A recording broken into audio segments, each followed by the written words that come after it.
Hello, builder കരിയറിൻ്റെ പുതിയൊരു വീഡിയോയിലേക്ക് എല്ലാവർക്കും സ്വാഗതം. ഞാൻ കീർത്തി. RRB റിവിഷൻ സീരീസ് നമ്മൾ നല്ല രീതിയിൽ മുന്നോട്ട് പോയിക്കൊണ്ടിരിക്കുകയാണ്. അപ്പോൾ ഇപ്പോൾ നോക്കുന്നത് ഫിസിക്സിലെ ഷുവർ ഷോർട്സ് ആണ്. 100 ഷുവർ ഷോർട്സിൽ 50 നമ്മൾ ഓൾറെഡി ഡിസ്കസ് ചെയ്തിട്ടുണ്ട്. അടുത്തൊരു 50 ക്വസ്റ്റ്യൻസ് ആണ് നമ്മൾ ഡിസ്കസ് ചെയ്യാൻ പോകുന്നത്. ഏറ്റവും ഇമ്പോർട്ടൻ്റ് ആയിട്ടുള്ളതും കുറേ വർഷങ്ങൾ റിപ്പീറ്റ് ചെയ്ത് ചോദിച്ചിട്ടുള്ളതുമായിട്ടുള്ളൊരു 100 ക്വസ്റ്റ്യൻ ആണ് നമ്മളിവിടെ ഡിസ്കസ് ചെയ്യുന്നത്. ഓക്കെ, അപ്പോൾ ഈ വീഡിയോ ആദ്യമായിട്ട് കാണുന്നവരാണെന്നുണ്ടെങ്കിൽ നമ്മളൊന്ന് സബ്സ്ക്രൈബ് ചെയ്യുക, സപ്പോർട്ട് ചെയ്യുക. അതുപോലെ തന്നെ നിങ്ങളെപ്പോലെ തന്നെ ഈ വീഡിയോസ് യൂസ്ഫുൾ ആവും എന്ന് തോന്നുന്നവർക്ക് ഇതൊന്ന് ഷെയർ കൂടെ ചെയ്യാം. ഓക്കെ, അപ്പോൾ നമുക്ക് വീഡിയോയിലേക്ക് കിടക്കാം. The lamps fitted to illuminate the roads or streets. റോഡ്സിനെയും സ്ട്രീറ്റും ഒക്കെ വെളിച്ചം കിട്ടാനായിട്ട് കൊടുക്കുന്ന നമ്മൾ സ്ട്രീറ്റ് ലൈറ്റ്സ് കൊടുക്കും അല്ലേ, അത് പാരലൽ ആയിട്ടാണ് ചെയ്യുക അല്ലേ. റോഡിന്റെ രണ്ട് സൈഡിലും ഇങ്ങനെയല്ലേ സ്ട്രീറ്റ് ലൈറ്റ്സ് ഉണ്ടാവുക. അപ്പം അത് പാരലൽ ആയിട്ടാണ് ഫിറ്റ് ചെയ്യണത്. A closed and continuous path of electric current circuit is called. ഒരു ഇലക്ട്രിക് കറന്റ് സർക്യൂട്ട് ക്ലോസ്ഡ് ആയിട്ടും കണ്ടിന്യൂസ് ആയിട്ടും ഇരിക്കുന്നുണ്ടെങ്കിൽ അതിന് നമ്മൾ എന്താ പറയുക? ഇലക്ട്രിക് സർക്യൂട്ട് എന്നാണ് പറയുക. Okay, the magnetic field produced by a current carrying conductor decreases as the, അതായത് ഒരു കറന്റ് carrying conductor പ്രൊഡ്യൂസ് ചെയ്യുന്ന മാഗ്നറ്റിക് ഫീൽഡ് ഡിസ്റ്റൻസ് കൂടുന്നതിനനുസരിച്ചിട്ട് മാഗ്നറ്റിക് ഫീൽഡ് എന്താവും? കുറയും. ഒരു കറന്റ് ക്യാരിയിങ് കണ്ടക്ടറിനകത്ത് ചുറ്റും ഒരു മാഗ്നറ്റിക് ഫീൽഡ് ഉണ്ടാവും അല്ലേ. അപ്പോൾ ഇതിന് ആ കറന്റ് ക്യാരിയിങ് കണ്ടക്ടറിനോട് നമ്മുടെ ഡിസ്റ്റൻസ് കൂടുന്തോറും, നമുക്ക് ഡിസ്റ്റൻസ് കൂടുന്തോറും ഈ ഒരു മാഗ്നറ്റിക് ഫീൽഡിന്റെ ഇന്റൻസിറ്റി എന്താവും? കുറയും. Okay. On increasing the potential difference applied across a conductor at constant temperature. അതായത് ഒരു കണ്ടക്ടറിന് എക്രോസ് ആയിട്ട് കോൺസ്റ്റന്റ് ടെമ്പറേച്ചർ ഇരിക്കുകയാണ്. ഒരു കണ്ടക്ടറിന് എക്രോസ് ആയിട്ട് നമ്മൾ എന്ത് ചെയ്യാണ്? പൊട്ടൻഷ്യൽ ഡിഫറൻസ് അപ്ലൈ ചെയ്ത പൊട്ടൻഷ്യൽ ഡിഫറൻസ് ഇൻക്രീസ് ചെയ്ത് കഴിഞ്ഞാൽ അവിടെ കറണ്ട് എന്ത് സംഭവിക്കും? കറണ്ടും ഇൻക്രീസ് ആകും. ഓക്കെ, അപ്പോൾ പൊട്ടൻഷ്യൽ ഡിഫറൻസ് ഇൻക്രീസ് ആവുന്നതിനനുസരിച്ചിട്ട് current will also increase. The law which relates the resistance of conductor to current flow is called.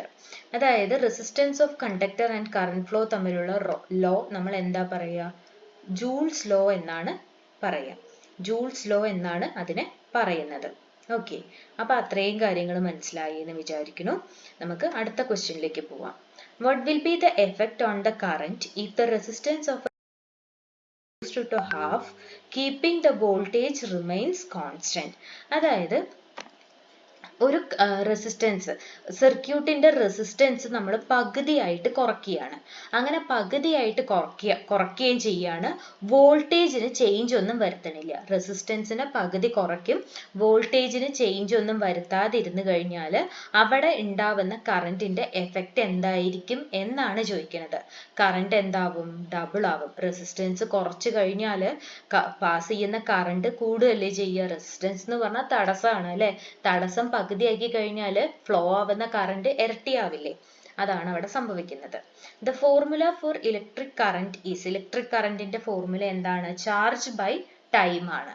Okay, electric കറന്റിന്റെ ഫോർമുല ചാർജ് ബൈ ടൈം ആണ്. Due to low resistivity of copper it is used in, കോപ്പറിന്റെ resistivity ഭയങ്കര കുറവാണ്. കോപ്പറിന് law resistivity ആണുള്ളത്. അതുകൊണ്ട് തന്നെ അത് എവിടെയാണ് യൂസ് ചെയ്യുക? ട്രാൻസ്മിഷൻ ലൈൻസിലൊക്കെ നമ്മൾ കോപ്പർ ആണ് യൂസ് ചെയ്യുക. ട്രാൻസ്മിഷൻ ലൈൻസിലൊക്കെ കോപ്പർ ആണ് യൂസ് ചെയ്യുന്നത്. 18 വോൾട്ട്സ് എന്ന് പറഞ്ഞാൽ എന്താണ്? 6 ആംപിയേഴ്സ് ഇൻറ്റു 3 ഓംസ് ആണ് 18 വോൾട്ട് എന്ന് പറയുന്നത്.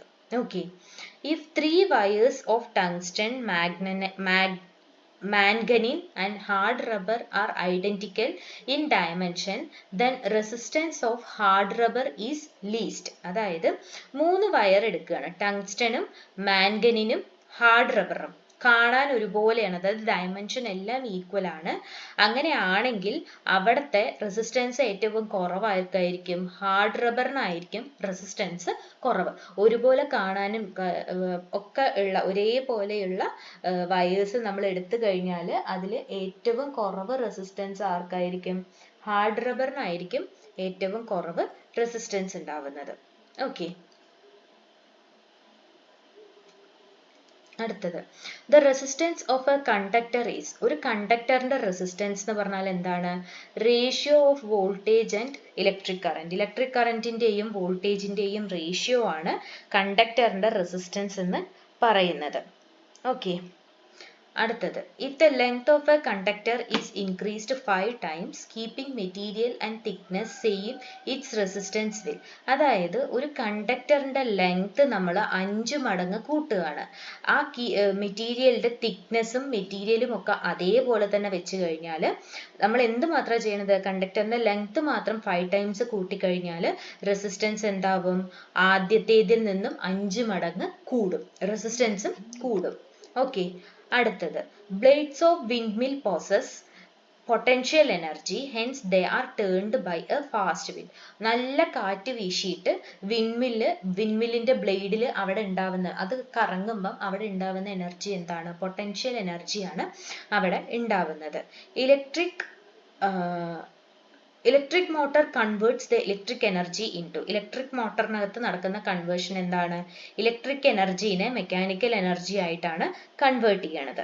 Okay, in the visible spectrum which colour has the longest wavelength. Visible സ്പെക്ട്രത്തിൽ ഏറ്റവും കൂടുതൽ വേവ് ലെങ്ത് ഉള്ളത് ഏത് കളറിനാണ്? റെഡിനാണ് വേവ് ലെങ്ത് കൂടുതൽ. വിസിബിൾ സ്പെക്ട്രത്തിൽ റെഡിനാണ് വേവ് ലെങ്ത് കൂടുതൽ ഉള്ളത്. ഓക്കെ, അപ്പൊ അത്രയും കാര്യങ്ങൾ മനസ്സിലായി എന്ന് വിചാരിക്കുന്നു. അടുത്തത് in summer the mirages are seen due to the phenomenon of. വേനൽക്കാലത്താണ് നമ്മൾ മിറേജസ് കൂടുതലായിട്ട് കാണുന്നത് അല്ലെ. അതിന്റെ കാരണം എന്താണ്? ടോട്ടൽ ഇന്റേണൽ റിഫ്ലക്ഷൻ ആണ്. ഓക്കെ, റെയിൻബോ പോലെ കാണുന്നത്. അതിന്റെ റീസൺ ടോട്ടൽ ഇന്റേണൽ റിഫ്ലക്ഷൻ ആണ്. ഓക്കെ, അടുത്തത് what is the principle on which a transformer works? ഒരു ട്രാൻസ്ഫോമർ വർക്ക് ചെയ്യുന്നതിന്റെ പ്രിൻസിപ്പിൾ എന്താണ്? മ്യൂച്വൽ ഇൻഡക്ഷനിലാണ് ട്രാൻസ്ഫോമർ വർക്ക് ചെയ്യുന്നത്. ട്രാൻസ്ഫോമർ വർക്ക് ചെയ്യുന്നത് mutual ഇൻഡക്ഷനിലാണ്. what is the unit of measurement of an angle? ഒരു angle measure ചെയ്യാനുള്ള unit എന്താണ്? Radian ആണ്. Okay, angle measure ചെയ്യുന്നത് റേഡിയനിലാണ്. Hooke's law is related to. Hooke's law ഇലാസ്റ്റിസിറ്റിയുമായി ബന്ധപ്പെട്ടാണ് ഇരിക്കുന്നത്. ഹൂക്സ് ലോ ഇലാസ്റ്റിസിറ്റിയുമായി ബന്ധപ്പെട്ടാണ് ഇരിക്കുന്നത്. Water moving up a straw is an example of. ഒരു സ്ട്രോയിൽ വെള്ളം ഇങ്ങനെ മേലേക്ക് കയറി വരും അല്ലെ, നമ്മൾ വലിക്കുമ്പോൾ ഇങ്ങനെ മേലേക്ക് കയറി വരും. അതിന്റെ റീസൺ എന്താണ്? കാപ്പിലറി ആക്ഷന് എക്സാമ്പിൾ ആണ് വാട്ടർ ഇങ്ങനെ കയറി വരുന്നത്. കാപ്പിലറി ആക്ഷൻ എക്സാമ്പിൾ ആണ് വാട്ടർ ഇങ്ങനെ സ്ട്രോയിൽ കൂടെ കയറി വരുന്നത്. ഓക്കെ, അപ്പൊ അത് മനസ്സിലായി എന്ന് വിചാരിക്കുന്നു. അടുത്തത് the filament string in an electric bulb is made of which metal? ഒരു ഇലക്ട്രിക് ബൾബിനകത്ത് നമ്മളൊരു ഫിലമെന്റിന്റെ ഒരു സ്ട്രിങ് കാണും അല്ലെ, ഒരു ഫിലമെന്റ് കാണും അല്ലെ. അത് എന്ത് മെറ്റൽ വെച്ചിട്ടാണ് ഉണ്ടാക്കിയിരിക്കുന്നത്? ടങ്സ്റ്റൺ വെച്ചിട്ടാണ് ഉണ്ടാക്കിയിരിക്കുന്നത്. ഓക്കെ, അതുകൊണ്ടാണ് അതൊരു ഗ്ലോ കിട്ടാനൊക്കെയാണ് നമ്മൾ ടങ്സ്റ്റൺ അവിടെ യൂസ് ചെയ്യുന്നത്. The specific resistance of wire varies with its. ഒരു വയറിന്റെ സ്പെസിഫിക് റെസിസ്റ്റൻസ്, ആ വയർ നമ്മൾ ഏത് മെറ്റീരിയൽ യൂസ് ചെയ്താണ് ഉണ്ടാക്കിയിരിക്കുന്നത് എന്നതിനെ ഡിപ്പെൻഡ് ചെയ്ത് ചേഞ്ച് ചെയ്യും. എല്ലാ മെറ്റീരിയൽസിനും സെയിം റെസിസ്റ്റൻസ് അല്ല ഉള്ളത്. സോ മെറ്റീരിയൽസ് മാറുന്നതിനനുസരിച്ച് റെസിസ്റ്റൻസും എന്താവും? ഡിഫറൻസ് ഉണ്ടാവും. Which is the strongest force in the nature? നമ്മുടെ പ്രകൃതിയിലെ ഏറ്റവും സ്ട്രോങ് ആയിട്ടുള്ള ഫോഴ്സ് ഏതാണ്? ന്യൂക്ലിയർ ഫോഴ്സ് ആണ്. ഓക്കെ, ന്യൂക്ലിയർ ഫോഴ്സ് ആണ് ഏറ്റവും strongest force. The value of which quantity remains same in all system of units? എല്ലാ സിസ്റ്റത്തിലും, അതായത് SI ആണെങ്കിലും പിന്നെന്താണ് നമുക്ക് MKS ഉണ്ട്, അങ്ങനെ കുറെ ഉണ്ട് അല്ലെ. എല്ലാ സിസ്റ്റം ഓഫ് യൂണിറ്റ്സിലും സെയിം വാല്യൂല് നിൽക്കുന്ന ക്വാണ്ടിറ്റി ഏതാണ്? സ്പെസിഫിക് ഗ്രാവിറ്റി ആണ്. ഓക്കെ, സ്പെസിഫിക് ഗ്രാവിറ്റിയുടെ യൂണിറ്റ് എപ്പോഴും വാല്യൂ എന്തായിരിക്കും? എല്ലാ സിസ്റ്റം ഓഫ് യൂണിറ്റ്സിലും സെയിം ആയിരിക്കും. Which substance do not allow flow of charge through them? ചാർജിന്റെ ഫ്ലോ അലോ ചെയ്യാത്തത് ഇൻസുലേറ്റേഴ്സ് ആണ്. ഓക്കെ, ഇൻസുലേറ്റേഴ്സ് ഒരിക്കലും അവയിൽ കൂടെ ചാർജിന്റെ ഫ്ലോ അലോ ചെയ്യില്ല. ഓക്കെ, അപ്പൊ ഇത്രയും കാര്യങ്ങൾ മനസ്സിലായി എന്ന് വിചാരിക്കുന്നു. അടുത്ത ക്വസ്റ്റ്യനിലേക്ക് പോവാം. What converts the alternate currents into direct current? Alternate current AC DC എന്നൊക്കെ കേട്ടിട്ടുണ്ട് അല്ലെ. അപ്പൊ AC നെ DC ആക്കുന്നത് എന്താണ്? റെക്ടിഫയർ യൂസ് ചെയ്തിട്ടാണ് നമ്മൾ ഓൾട്ടർനേറ്റ് കറന്റിനെ ഡയറക്റ്റ് കറന്റ് ആയിട്ട് കൺവേർട്ട് ചെയ്യണത്. Okay, A short duration wave is known as. നമുക്കറിയാം വേവ്സ് എന്ന് പറഞ്ഞാൽ ഇങ്ങനെയാണ് അല്ലെ.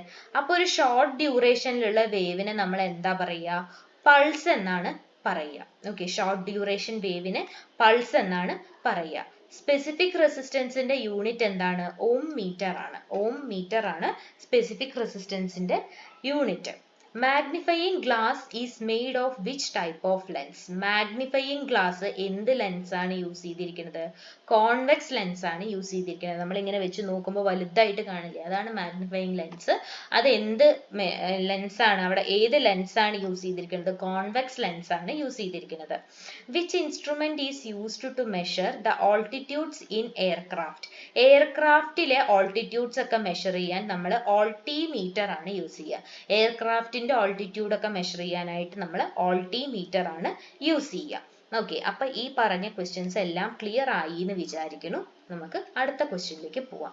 Which is the only natural magnet? ഒരേ ഒരു നാച്ചുറൽ മാഗ്നറ്റ് ഏതാണ്? മാഗ്നറ്റൈറ്റ്. മാഗ്നറ്റൈറ്റ് എന്താണ്? നാച്ചുറൽ മാഗ്നറ്റ് ആണ്. ബാക്കിയെല്ലാം നമ്മൾ മാൻമെയ്ഡ് അല്ലെങ്കിൽ ആർട്ടിഫിഷ്യൽ മാഗ്നറ്റ്സ് ആണ്. മാഗ്നറ്റൈറ്റ് നാച്ചുറൽ മാഗ്നറ്റ് ആണ്. The wire in an electric heater is made up of. Electric ഹീറ്ററിലെ വയർ എന്ത് വെച്ചാണ് ഉണ്ടാക്കിയിരിക്കുന്നത്? നിക്രോം വെച്ചിട്ടാണ് ഉണ്ടാക്കിയിരിക്കുന്നത്. ഇലക്ട്രിക് ഹീറ്ററിലെ വയർ നിക്രോം വെച്ചിട്ടാണ് ഉണ്ടാക്കിയിരിക്കുന്നത്. Who gave the first experimental value of gravity? ഗ്രാവിറ്റിയുടെ ആദ്യത്തെ എക്സ്പെരിമെന്റൽ വാല്യൂ തന്നത് അല്ലെങ്കിൽ കണ്ടുപിടിച്ചത് ആരാണ്? കാവൻഡിഷ് ആണ്. ഓക്കെ, ഗ്രാവിറ്റിയുടെ ആദ്യത്തെ എക്സ്പെരിമെന്റൽ വാല്യൂ കണ്ടുപിടിച്ചത് കാവൻഡിഷ് ആണ്. The power of electric circuit is measured with a. ഒരു ഇലക്ട്രിക് സർക്യൂട്ടിന്റെ പവർ നമ്മൾ എന്ത് വെച്ചാ മെഷർ ചെയ്യുക? വാട്ട് മീറ്റർ വെച്ചിട്ടാണ് മെഷർ ചെയ്യുക. വാട്ട് മീറ്റർ വെച്ചിട്ടാണ് ഒരു ഇലക്ട്രിക് സർക്യൂട്ടിന്റെ പവർ മെഷർ ചെയ്യുന്നത്. When did Einstein propose that matter can be converted into energy? മാറ്ററിനെ എനർജി ആയിട്ട് കൺവേർട്ട് ചെയ്യാമെന്ന് കണ്ടുപിടിച്ചത് ഐൻസ്റ്റീൻ ആണ്. അത് അദ്ദേഹം എപ്പോഴാണ് അങ്ങനെ ഒരു തിയറി പ്രപ്പോസ് ചെയ്തത്? 1905 1905 ഐൻസ്റ്റീൻ ഒരു തിയറി പ്രപ്പോസ് ചെയ്യുന്നത് that matter can be converted into energy. മാറ്ററിനെ നമുക്ക് എനർജി ആയിട്ട് കൺവേർട്ട് ചെയ്യാൻ പറ്റും. അപ്പൊ ഇത്രയും കാര്യങ്ങൾ പറഞ്ഞതെല്ലാം മനസ്സിലായി എന്ന് വിചാരിക്കുന്നു. നമുക്ക് അടുത്ത സെറ്റിലേക്ക് പോവാം. What color will a red glass appear if it is heated in dark room? ഒരു റെഡ് ഗ്ലാസ്, ചുവന്ന ഗ്ലാസിനെ നമ്മൾ ഒരു ഡാർക്ക് റൂമിൽ ചൂടാക്കുകയാണ്. ചൂടാക്കിയാൽ അത് ഗ്രീൻ കളറായിട്ട് മാറും. ഓക്കെ, ഡാർക്ക് റൂമിൽ വെച്ച് ഒരു ചുവന്ന ഗ്ലാസിനെ നമ്മൾ ചൂടാക്കി കഴിഞ്ഞാൽ അത് ഗ്രീൻ കളറായിട്ട് മാറും. ഇനി speed of sound in air. എയറിൽ സൗണ്ടിന്റെ സ്പീഡ് എന്ന് പറഞ്ഞാൽ 332 മീറ്റർ പെർ സെക്കൻഡ് ആണ്. എയറിൽ സൗണ്ടിന്റെ സ്പീഡ് 332 മീറ്റർ പെർ സെക്കൻഡ് ആണ്. Which device is used to find submerged objects? മുങ്ങിപ്പോയ സാധനങ്ങളെ കണ്ടുപിടിക്കാൻ നമ്മൾ എന്താണ് യൂസ് ചെയ്യുക? റഡാർ ആണ് യൂസ് ചെയ്യുക. ഇപ്പൊ റീസെന്റ് നമ്മൾ എല്ലാവരും കേട്ടിട്ടുണ്ടായിരുന്നു അല്ലെ, എന്തായിരുന്നു ആ സ്ഥലത്തിന്റെ പേര്? അത് ഞാൻ മറന്നു. അർജുൻ, നമ്മുടെ ലോറി മുങ്ങിപ്പോയത്. അതിന് റഡാർ കൊണ്ടുവന്നു, റഡാർ വന്നു മുങ്ങി എന്നൊക്കെ നമ്മൾ ന്യൂസിൽ കണ്ടിട്ടുണ്ടായിരുന്നു അല്ലെ. അപ്പൊ അതാണ് പറയുന്നത്, നമ്മൾ മുങ്ങിപ്പോയ ഒബ്ജക്ട്സിനെ കണ്ടുപിടിക്കാനായിട്ട് ഉപയോഗിക്കുന്ന ഡിവൈസ് ആണ് radar. The blue color of sky is due to. നമ്മുടെ ആകാശത്തിന് ഒരു നീല നിറമാണ് അല്ലെ. അത് എന്തുകൊണ്ടാണ്? ഡിസ്പേർഷൻ ഓഫ് ലൈറ്റ് ആണ് അവിടെ സംഭവിക്കുന്നത്. ലൈറ്റ് ഡിസ്പേർഷൻ കാരണമാണ് ആകാശത്തിന് എപ്പോഴും ഒരു ബ്ലൂ കളർ കാണുന്നത്. Sudden fall in barometer is indication of. Barometer പെട്ടെന്ന് താഴ്ന്നു കഴിഞ്ഞാൽ അവിടെ എന്ത് വരാനാണ് സാധ്യത? കൊടുങ്കാറ്റ്, സ്റ്റോം വരാനുള്ള ചാൻസ് എന്ന് പറഞ്ഞാൽ ബാരോമീറ്റർ പെട്ടെന്ന് താഴെയാണ്. ബാരോമീറ്റർ വാല്യൂ താഴ്ന്നു കഴിഞ്ഞാൽ കൊടുങ്കാറ്റിനുള്ള സാധ്യതയാണ് അവിടെ ഇൻഡിക്കേറ്റ് ചെയ്യുന്നത്. അപ്പൊ ഇത്രയും കാര്യങ്ങൾ മനസ്സിലായി എന്ന് വിചാരിക്കുന്നു. നമുക്ക് ലാസ്റ്റ് 10 ക്വസ്റ്റ്യനിലേക്ക് പോവാം. Nature of sound wave. Sound wave എങ്ങനെയാണ്? ലോഞ്ചിറ്റ്യൂഡിനൽ ആണ്. ഓക്കെ, സൗണ്ട് വേവ് ലോഞ്ചിറ്റ്യൂഡിനൽ ആണ്. If the body is hollow then it centre of gravity lies. ഒരു ബോഡി, നമ്മൾ എടുത്തിരിക്കുന്ന ഒരു ബോഡി ഹോളോ ആണെങ്കിൽ അതിന്റെ സെന്റർ ഓഫ് ഗ്രാവിറ്റി ആ മെറ്റീരിയലിന്റെ പുറത്തായിരിക്കും ഉണ്ടാവുക, മെറ്റീരിയലിന്റെ വെളിയിലായിട്ടായിരിക്കും ഉണ്ടാവുക. ഹോളോ ആണെങ്കിൽ സെന്റർ ഓഫ് ഗ്രാവിറ്റി വെളിയിലായിട്ടായിരിക്കും ഉണ്ടാവുക. Lambert's law is related to. Lambert's law ഇല്യൂമിനേഷനുമായിട്ട് റിലേറ്റ് ചെയ്തിട്ടാണ് ഇരിക്കുന്നത്. ലാംബേർട്സ് ലോ ഇല്യൂമിനേഷനുമായി റിലേറ്റ് ചെയ്തിട്ടാണ് ഇരിക്കുന്നത്. Distance of stars are measured in. സ്റ്റാർസിന്റെ ഡിസ്റ്റൻസ് ലൈറ്റ് ഇയേഴ്സിലാണ് മെഷർ ചെയ്യണത്. നക്ഷത്രങ്ങളുടെ ഡിസ്റ്റൻസ് ലൈറ്റ് ഇയേഴ്സിലാണ് മെഷർ ചെയ്യണത്. In which medium sound travel fast. ഏറ്റവും സ്പീഡിൽ സൗണ്ട് ട്രാവൽ ചെയ്യുന്നത് സോളിഡ് മീഡിയം ഉള്ളപ്പോഴാണ്. സോളിഡ് മീഡിയത്തിൽ കൂടെ സൗണ്ട് ഏറ്റവും ഫാസ്റ്റ് ആയിട്ട് മൂവ് ചെയ്യും. ഓക്കെ, അടുത്തത് 1 ഫെർമി യൂണിറ്റ് എന്ന് പറഞ്ഞാൽ 10⁻⁻15 മീറ്റർ ആണ്. ഓക്കെ, 1 ഫെർമി യൂണിറ്റ് എന്ന് പറഞ്ഞാൽ 10⁻⁻15 മീറ്റർ ആണ്. What is the freezing point of pure water? ശുദ്ധജലത്തിന്റെ, നല്ല വെള്ളത്തിന്റെ ഫ്രീസിംഗ് പോയിന്റ് എന്താണ്? 32 ഡിഗ്രി ഫാരൻഹീറ്റ് ആണ്. ഓക്കെ, 32 ഡിഗ്രി ഫാരൻഹീറ്റ് ആണ് പ്യുവർ വാട്ടറിന്റെ freezing point. What is a magnetic field's direction within a magnet? ഒരു മാഗ്നറ്റിക് ഫീൽഡിന് മാഗ്നറ്റിനുള്ളിലുള്ളതിന്റെ ഡയറക്ഷൻ എന്താണ്? സൗത്ത് ടു നോർത്ത് ആണ്. സൗത്തിൽ നിന്നും നോർത്തിലേക്ക് ആയിരിക്കും മാഗ്നറ്റിക് ഫീൽഡിന്റെ direction. What is the strongest force in the nature? നമ്മൾ ഓൾറെഡി ഡിസ്കസ് ചെയ്തിട്ടുണ്ടായിരുന്നു. Okay, during fog the visibility is reduced. Fog ഉള്ളപ്പം നമുക്ക് കാണാനായിട്ട് പറ്റില്ല അല്ലെ. അതിന് കാരണം എന്താണ്? Scattering of light. Scattering of light കാരണമാണ് ഫോഗിന്റെ സമയത്ത് നമുക്ക് കാഴ്ചകൾ ക്ലിയർ ആയിരിക്കില്ല എന്ന് പറയുന്നത്. ഓക്കെ, അപ്പൊ അത്രയും കാര്യങ്ങളാണ് നമുക്ക് ഫിസിക്സിൽ ഉള്ളത്. ഏറ്റവും ഇമ്പോർട്ടന്റ് ആയിട്ടുള്ള ഒരു 100 ക്വസ്റ്റ്യൻ ആണ് നമ്മൾ ഡിസ്കസ് ചെയ്തത്. അത് നിങ്ങൾക്ക് എല്ലാവർക്കും യൂസ്ഫുൾ ആവുമെന്ന് വിചാരിക്കുകയാണ്. അപ്പൊ ഇനിയും നിങ്ങൾക്ക് ഇതുപോലെ എന്തെങ്കിലുമൊക്കെ വീഡിയോസ് ആവശ്യമുണ്ടെങ്കിൽ നമ്മുടെ കമന്റ് ബോക്സിൽ പറഞ്ഞു കഴിഞ്ഞാൽ ഞാൻ അതെല്ലാം നമ്മുടെ ടൈമിനനുസരിച്ച് ചെയ്തു തരുന്നതായിരിക്കും. അപ്പൊ ഇത്രയും നേരം നമ്മുടെ ഇത്രയും വീഡിയോസ് കാര്യങ്ങൾക്ക് എല്ലാം സപ്പോർട്ട് ചെയ്ത് എല്ലാവരോടും ഒരുപാട് താങ്ക്സ് ഉണ്ട്.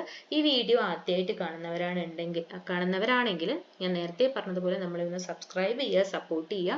നിങ്ങളെപ്പോലെ ഈ വീഡിയോസ് യൂസ്ഫുൾ ആവുമെന്ന് തോന്നുന്നവർക്കൊക്കെയും ഇതൊന്ന് ഷെയർ കൂടെ ചെയ്തു കൊടുക്കുക. അപ്പോൾ അടുത്തൊരു വീഡിയോ ആയിട്ട് കാണുന്നത് വരേക്കും താങ്ക് യു.